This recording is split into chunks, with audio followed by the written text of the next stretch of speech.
Picture this, a downtown rooftop at sunset, neon signs flickering to life while commuters swarm below like a river of headlights. At the edge of the deck stands someone quietly tracing the skyline with their eyes, noticing how the fading tangerine light turns each glass tower into a cathedral of reflections.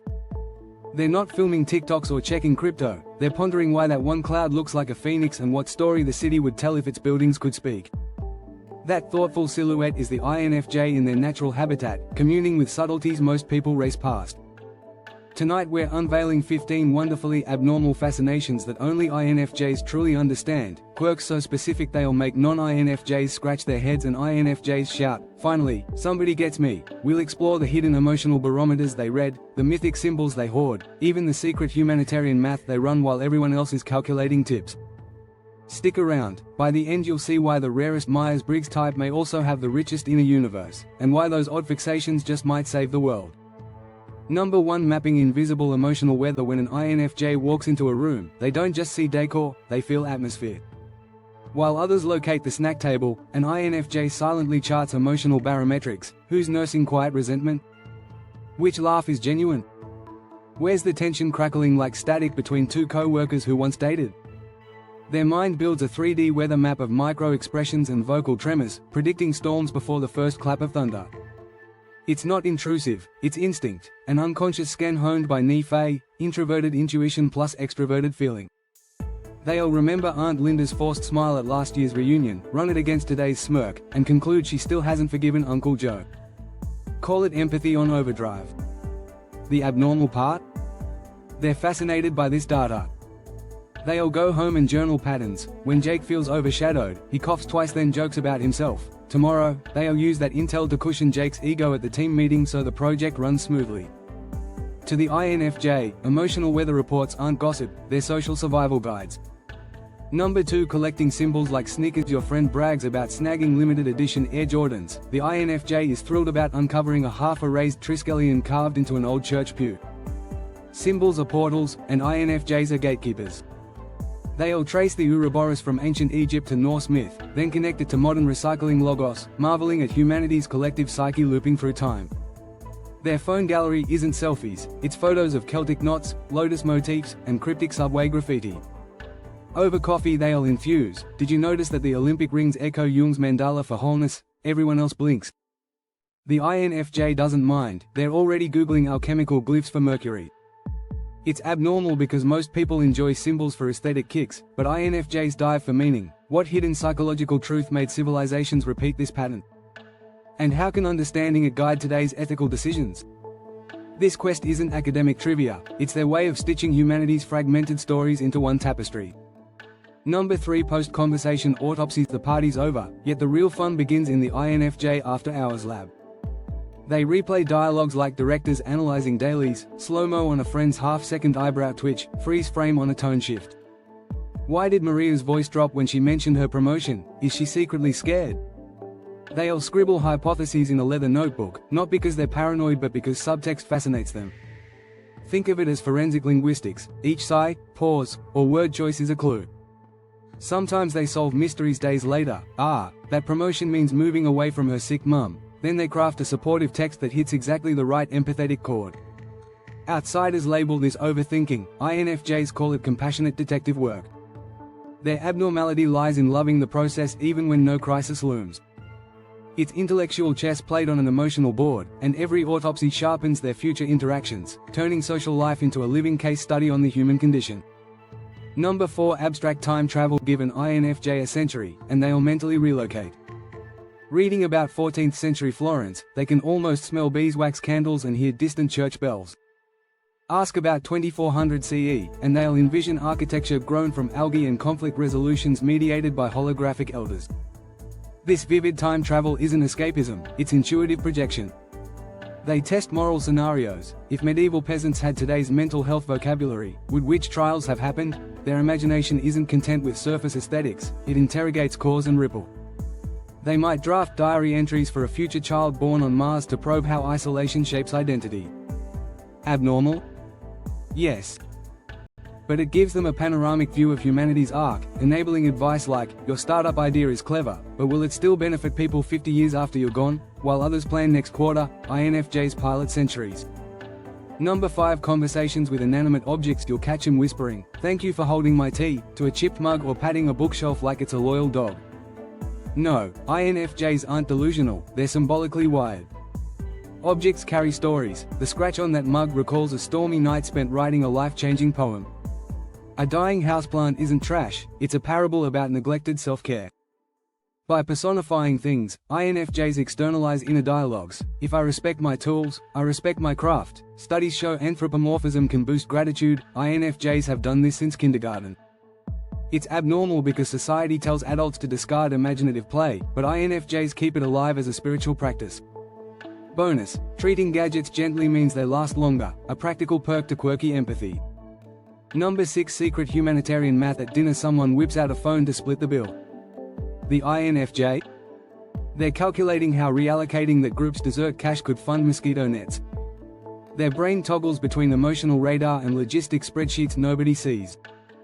They'll scan local homelessness stats, pair them with seasonal temperature drops, and quietly donate blankets based on threshold models they design.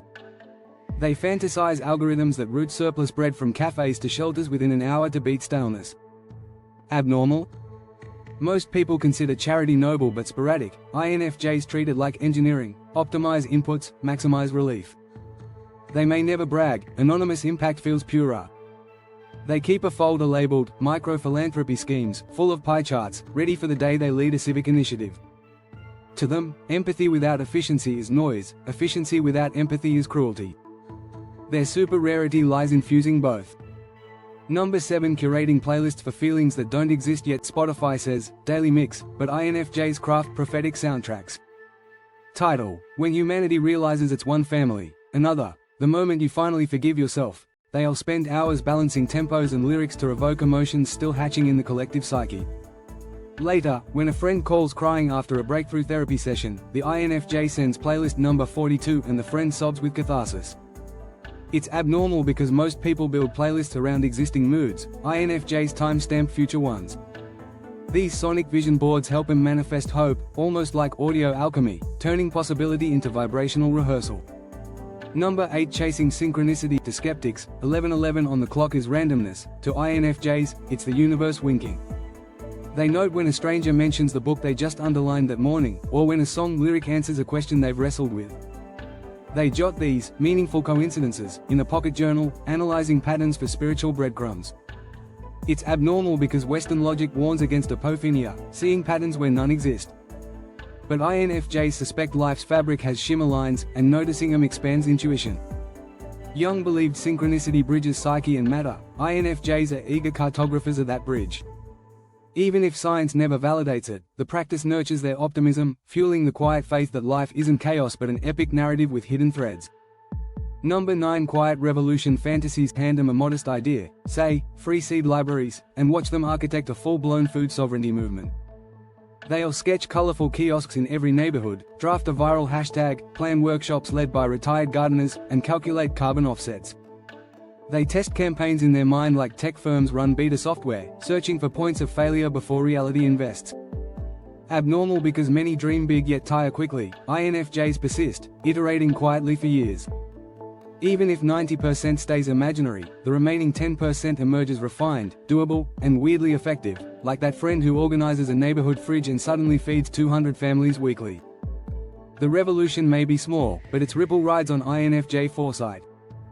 Number 10. Deep-sea memory diving. While others avoid painful memories, INFJs strap on cognitive scuba gear and plunge. A cringy 7th grade talent show flop? They'll replay it, searching not for shame but insight. My fear of public speaking wasn't embarrassment, it was feeling unheard at home. Each retrieved relic becomes a puzzle piece in their self-schema, turning trauma into a roadmap for growth. Abnormal because society pushes, move on. INFJs press, pause, dissect, integrate. The payoff? Hard-won wisdom they use to counsel friends or script novels that heal strangers. They prove that dredging the past needn't trap you there, it can fertilize the present.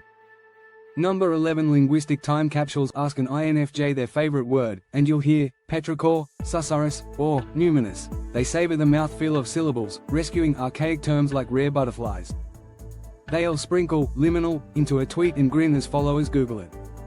Words are living fossils, preserving them honors ancestors who coined them. Abnormal because most view language as transactional, INFJs treat it as sacred art. They keep a list titled, Endangered Words, pledging to use each at least once a month, ensuring it stays in orbit around collective consciousness. Call it lexicon guardianship. Number 12. Storyboarding moral dilemmas. Binge watchers debate plot twists, INFJs debate moral forks. They'll rewrite Superman's arc. What if he exposed corruption by revealing his identity and accepting vulnerability? They'll chart butterfly effects. Would global honesty surge or would villains exploit him? On paper they draw branching trees. Ethics meets fan fiction. It's abnormal fun because entertainment for others is escapism. For INFJs it's a rehearsal studio for conscience. By simulating dilemma frameworks, they refine real-life decision skills. When a job offer clashes with personal values, they've already run simulations. They know which timeline breeds regret and which nurtures integrity. Number 13. Emotional origami. Hand them raw sorrow, and they'll fold it into a poem shaped like a crane taking flight. Give them anxiety, and they rearrange a bookshelf by color gradient until the room breathes. This is emotional origami, transforming intangible feelings into tangible art. Abnormal because many suppress emotions or vent them explosively, INFJs transmute them into beauty.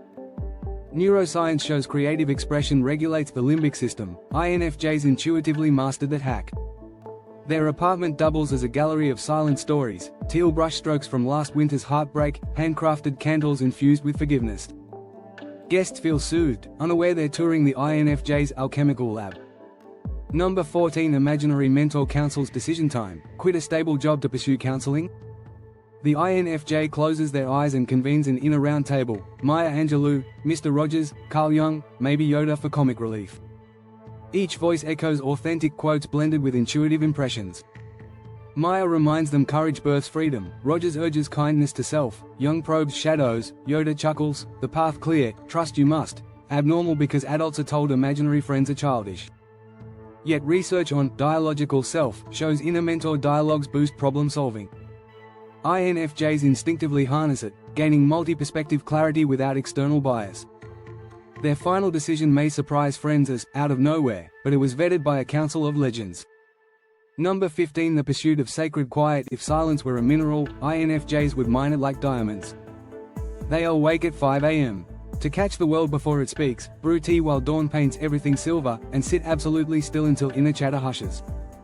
This isn't introvert downtime, it's sacramental. In that hush they reassemble scattered intuitions, like a radio tuning through static until one cosmic station comes in crystal clear. Disturb them mid-ritual and you'll meet the rare INFJ glare, gentle but immovable, protecting their monastery of one. It's abnormal because modern life worships hustle, INFJs worship depth. Neuroscientists note quiet boosts default mode network creativity, INFJs found that portal first. They exit silence carrying cohesive insights, ready to weave empathy, strategy, and symbolism into the hectic world outside. So there you have it, 15 fascinations that make the INFJ both wonderfully weird and quietly revolutionary. From mapping feelings like meteorologists to rescuing forgotten words, INFJs prove abnormal doesn't mean defective, it means gifted in ways society hasn't fully measured yet. If you're an INFJ, celebrate these quirks, they're the engines of your insight. If you love an INFJ, honor their need for sacred quiet and symbol hunts, join them, and you'll see hidden layers of reality unfold. Did these resonate? Smash that like button so the algorithm learns to serve insight over clickbait. Subscribe for more deep dives into personality psychology, and share this video with that friend who tracks 1111 like stock prices. Drop a comment, which abnormal passion surprised you most? And remember, the world needs the INFJ's brand of thoughtful magic, so keep mapping invisible weather, folding emotions into art, and dreaming revolutions into being. Until next time, stay curious, stay kind, and never apologize for being beautifully, brilliantly abnormal.